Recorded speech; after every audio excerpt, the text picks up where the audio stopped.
Tudo bem com vocês? Vamos falar um pouquinho do imperialismo? Vou tentar resumir aqui ao máximo para falar das principais características, para a gente não se alongar muito. Bom, o que acontece? Durante o século XIX, as nações europeias vivem não só as nações europeias, os Estados Unidos também, eles vivem o que a gente chama de segunda revolução industrial. Você tem a primeira revolução industrial, que acontece lá na Inglaterra, lá no final, na segunda metade do século XVIII. E agora você tem uma segunda revolução industrial. Na primeira revolução industrial eles vão usar o ferro, vão usar as minas de carvão como combustível, a questão da máquina a vapor. E isso acontece no final no segunda metade mais ou menos do século XIX, lá na Inglaterra, e depois outros países acompanham essa evolução.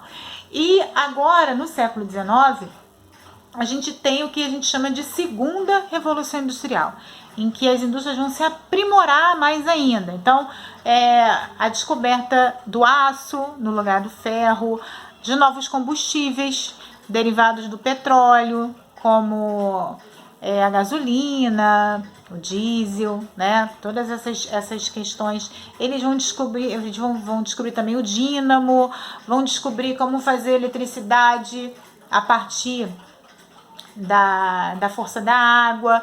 Então, todas essas descobertas vão fazer com que a indústria fique mais, digamos assim, aprimorada, mais competente, mais potente, né?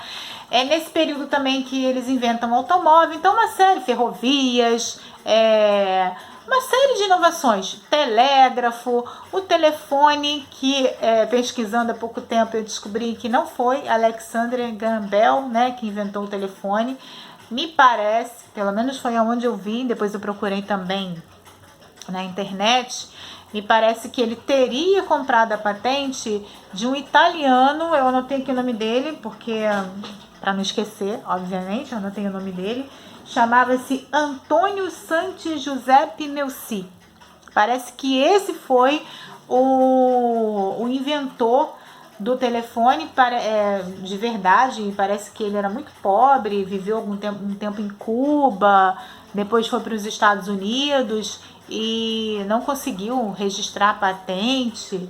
E aí o outro, né, o Alexander Graham Bell, que tinha registrado já, teria ficado com o nome. Mas isso é uma coisa discutível na história. Tem um lado ainda que diz que o Alexander Graham Bell que foi inventor do telefone, mas achei importante falar aqui porque eu não sabia dessa história, fiquei sabendo agora pesquisando para montar a aula. Bom, então voltando aqui para o motivo aqui da aula. Toda essa inovação fez com que as indústrias se aprimorassem. E aí o que aconteceu? As indústrias que tiveram condições de investir nessas novas tecnologias acabaram por eliminar a concorrência, porque aí essas indústrias que eram grandes investiam nessa tecnologia, os produtos eram melhores e mais baratos, então as outras indústrias pequenas não conseguiam acompanhar, acabavam falindo, sendo vendidas a um preço pequeno, e as indústrias grandes abocanhavam as pequenas, digamos assim. Então, foi aí que surgiu os trusts, né, os cartéis e os holdings, né? O trust é o seguinte, é uma associação de várias empresas que acabam virando uma só, e aquela empresa ali ela vai controlar do início da produção à venda final, mais ou menos isso. O cartel são empresas independentes que se unem para controlar determinada fatia ali do mercado. E o holding é uma empresa nascida da associação de várias empresas, que passa a controlar as ações dessas outras empresas que estão ali nelas associadas, né? Juntando essas empresas, você também tem os bancos que se juntam ali, enfim. Motivo, né? Resumo da ópera. Essas empresas, elas vão acumular muito capital e vão precisar investir esse capital fora da Europa, né? Então aí, ao invés de tentar investir esse capital fora da Europa, os olhos dessas empresas, né, desses países, vão se lançar para onde? África e Ásia.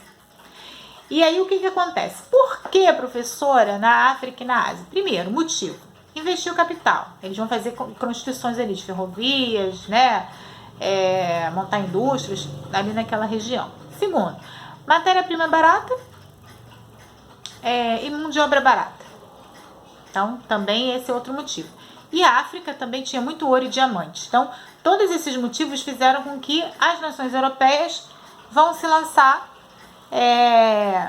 para essas regiões, né, da África e da Ásia. A gente chama isso de imperialismo ou neocolonialismo.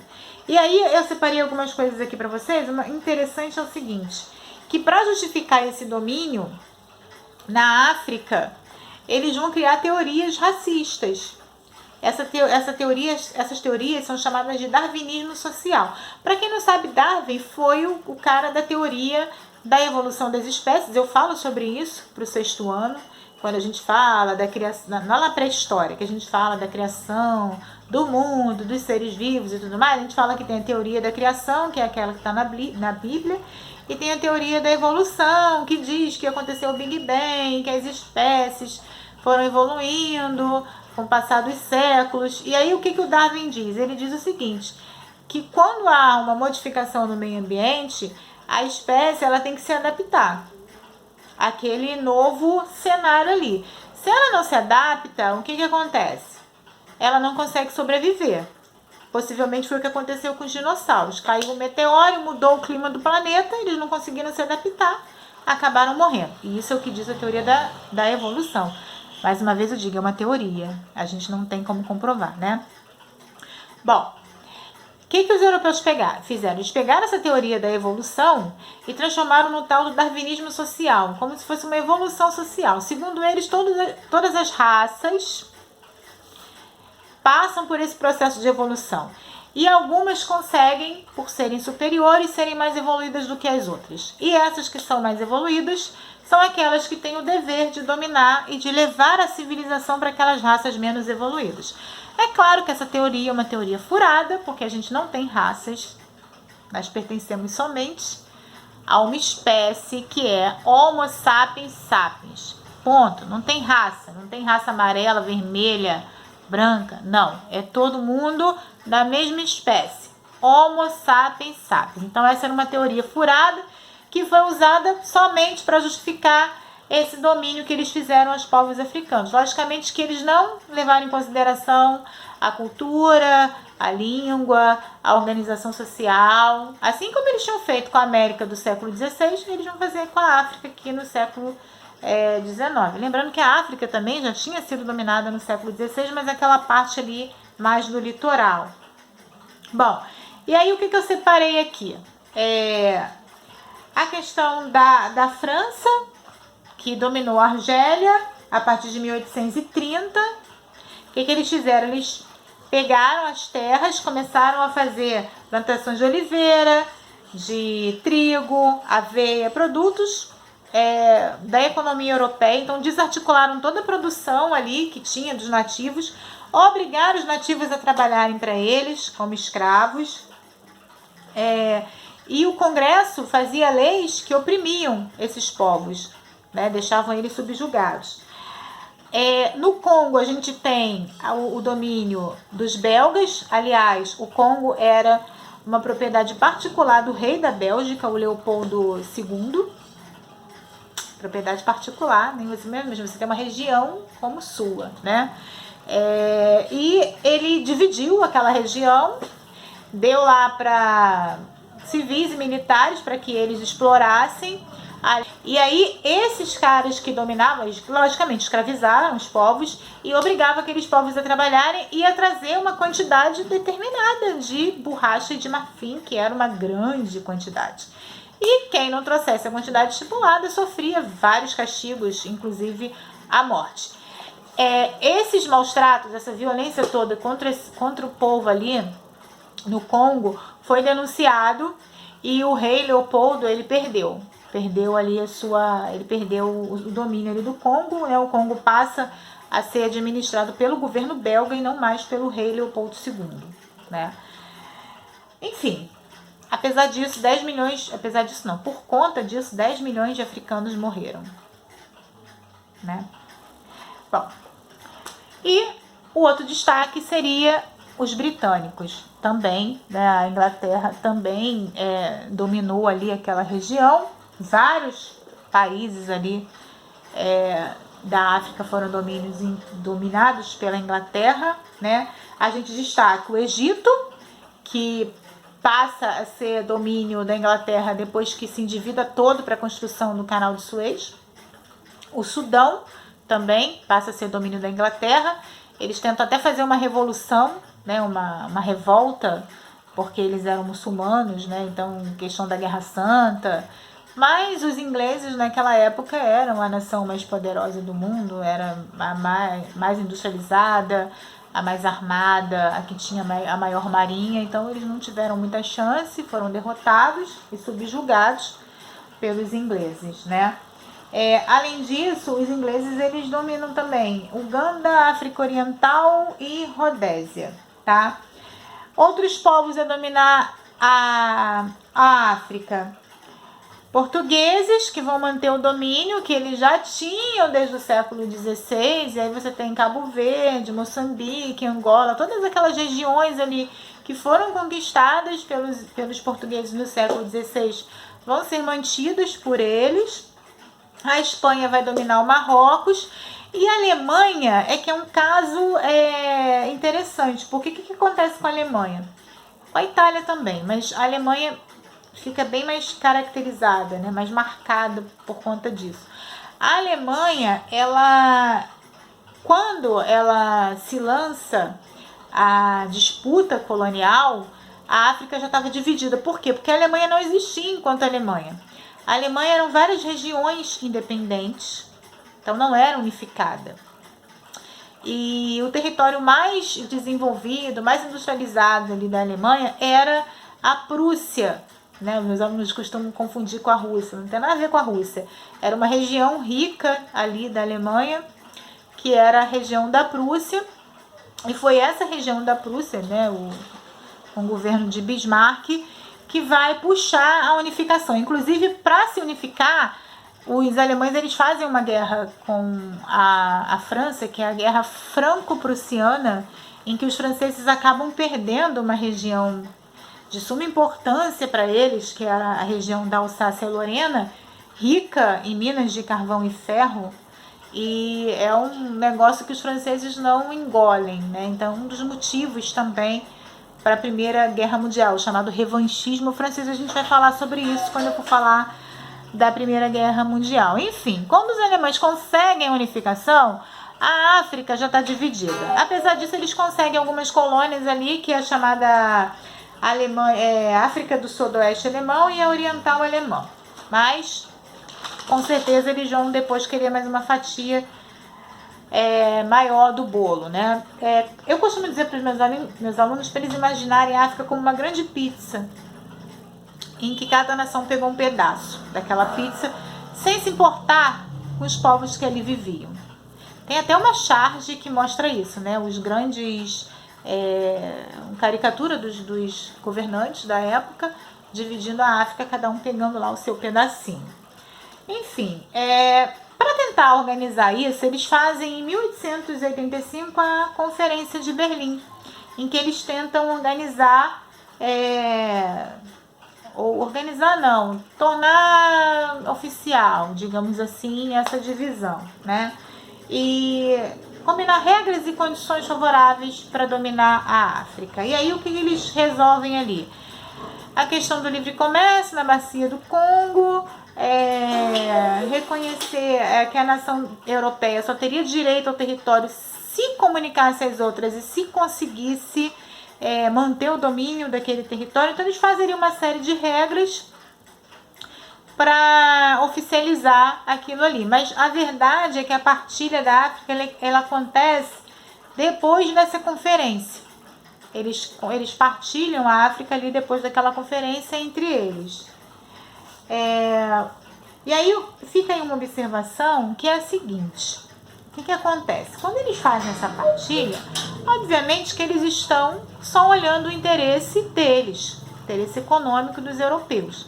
Eles não estão interessados no povo que está ali sendo partilhado. E aí o que acontece? A mania da visão eurocêntrica de que eles são superiores e todos os outros povos são inferiores, a mania de quando chegaram aqui na América, dizer que os povos eram índios, chamou todo mundo de índio, como se todos eles fossem iguais. A gente vê que isso é discutível, né? É errado chamar todo mundo de índio, porque você tem povos de culturas diferentes. A mesma coisa eles fizeram na África. Eles pegaram, juntaram tudo num balaio só, e quando dividiram, não levaram em consideração que eram povos diferentes, com organização social diferente. Você não pode comparar, não sei, um exemplo, você vai comparar o Congo com o Egito, são culturas extremamente diferentes, né? Então, o que eles fizeram? Eles pegaram, juntaram todos no mesmo balaio, não levaram em consideração as suas diferenças culturais, econômicas, políticas. E aí, muitas vezes, vários desses povos eram inimigos que viviam em guerra antes dos europeus chegarem ali, e foram todos unidos no mesmo território. O que vai acontecer? No século XX, quando essa região africana começa a lutar pela independência e começam a surgir os países independentes na África, óbvio que eles vão entrar em guerra para saber quem é que povo vai dominar aquele país recém-formado. Então você tem ali diversas guerras na região. Posso citar aqui a Guerra de Angola, por exemplo, mas houve outras também, justamente por isso, porque foram colocados no mesmo território povos muitas das vezes inimigos. Então é uma questão aí que vale a pena ficar ressaltada, né? Bom, além da África, eles também foram para a Ásia. E aí a gente também destaca a questão dos ingleses, que vão dominar a Índia. E aí o que eles fazem com a Índia é uma coisa assim... Aliás, não só com a Índia, mas com a China também. Mas na Índia, os indianos, eles eram conhecidos pelas suas indústrias têxteis, né, de tecidos. E aí o que os ingleses vão fazer? Eles vão dominar a Índia a partir de 1750, vão aumentar os impostos dos tecidos indianos, que vão ficar muito caros. E aí, para quê? Para que eles vendessem o deles, os tecidos ingleses. E aí o que acontece? Várias tecelagens indianas entram em falência. Vai falir tudo. E aí a Índia vai acabar virando fornecedora de matéria-prima, de algodão, para as tecelagens inglesas. Olha só como é que a coisa muda de figura. Quer dizer, um país que tinha uma questão ali de já ser conhecido, né, por essa questão do tecido, e os ingleses conseguem destruir a economia dos caras, né? Eles levam as tecelagens à falência para que só os produtos têxteis ingleses sejam comprados, né? Os hindus, eles tentam resistir, que é a revolta dos cipais em 1857, mas, mais uma vez, a Inglaterra era o país mais poderoso do mundo naquele momento, então eles não têm chance. A Inglaterra consegue dominar a revolta, né? E mais tarde a rainha Vitória, ela é proclamada a imperatriz da Índia. A Índia passa ao domínio inglês, passa a ser parte do Império Britânico, né? Bom, a China também é outro caso interessante, porque a China, desde o século XIII, quando Marco Polo chegou lá, fazia comércio com os europeus, mas mais vendia do que comprava. Vendia porcelana, seda, vendia o chá, mas não era muito de comprar. Os mercados chineses estavam fechados. E aí o que os ingleses fizeram para forçar essa abertura? Começaram a contrabandear ópio, que é uma droga, né, causava alucinação e viciava muito rápido. Então os chineses foram viciados no ópio. Os ingleses, eles produziam ópio na Índia e entravam clandestinamente através dos traficantes no mercado chinês. E aí muita gente perdeu dinheiro porque ficava viciada, né? Vendia tudo que tinha e o que não tinha. O governo chinês chegou a mandar uma carta, o imperador chinês chegou a mandar uma carta para a rainha Vitória, pedindo para que ela interferisse na situação. Ela não deu a menor pelota, obviamente. E aí o que o imperador chinês ele faz? Tentando acabar com isso, né? Ele manda afundar um carregamento de mais de 1.400 toneladas de ópio bruto. E aí a Inglaterra declara guerra para a China, que é a Guerra do Ópio, que é de 1839 a 1842.